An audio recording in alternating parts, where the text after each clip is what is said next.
So here it is, Thursday on the farm, and my piglets are playing in the mud. My pigs are looking for something else to eat, and I have an issue that I have to deal with. And this is where I either make the choice of going back to doing things the artificial, the man-made way, or allowing, let's see how nature works in this thing. I have a new chick, and the chick today decided to leave the nest and go into the bottom of the coop, and I was warned that some of the chickens may be a little aggressive towards the new chick, maybe even killing it. And I come back here to find this girl, the two broody hens covering the chick while this girl tries to attack. So I separated her out, and I'm deciding what to do with her. Now, this chicken has been an issue anyway. She's a little bit, I think, crazy, for lack of a better way of putting it. She's been aggressive towards me. She's been aggressive towards the other birds, and I'm not sure that she is not the cause of the death and injury of some of the other birds that I've found around here. So I believe what I may be doing is, since I've separated her, I've got her some water in there. I'm going to feed her. I think she may be my the first subject that I butcher. But anyway, with that happy note in mind, and that's part of the things that go on. I'm going to finish up, try to finish up the whitewashing and the front fence today, and do some other aesthetic things. Had a really neat video I watched today.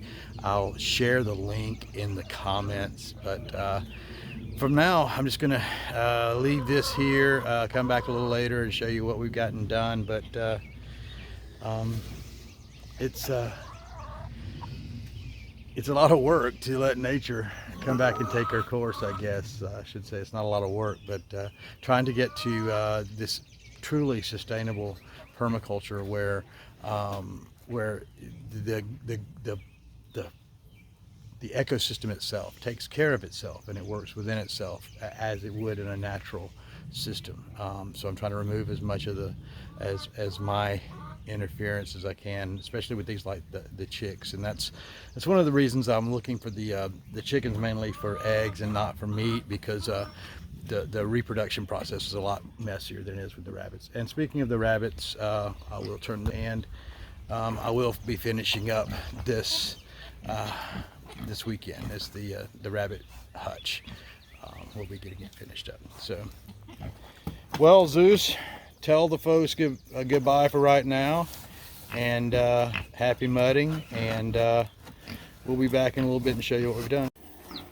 Well, I came in here to check on the mama and the chickens, and we have a new chick. The second chick is born, and she's still sitting, so we'll see how many others are hatched. But those both look like Americanas. Those may be the two blue eggs that hatched first, so we'll see. So I end up having to separate Goldie and her chick, the first chick, out. Went back in the backyard and was digging some ground. All of a sudden I saw the chick out with one of the other hens and scratching around behind her, and then next thing I know, I hear a screech, and one of the other hens has the chick in her mouth, and I'm chasing her all over the yard. And so eventually I got her away from the hen. It doesn't appear there's any damage to her, any injury.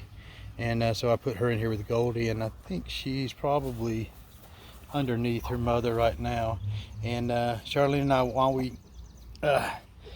we had her out, we checked the wing to see, and we do believe that she is that it's a female, has a U shape in the wing, and that's supposedly how you can tell: straight wing male, U shape female, supposedly what they say.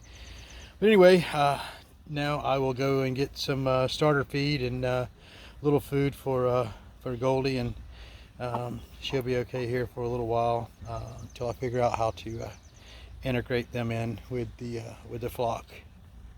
And I'll pull the other chick out when she gets a little bit older, a couple of days from now maybe. I'll pull her out.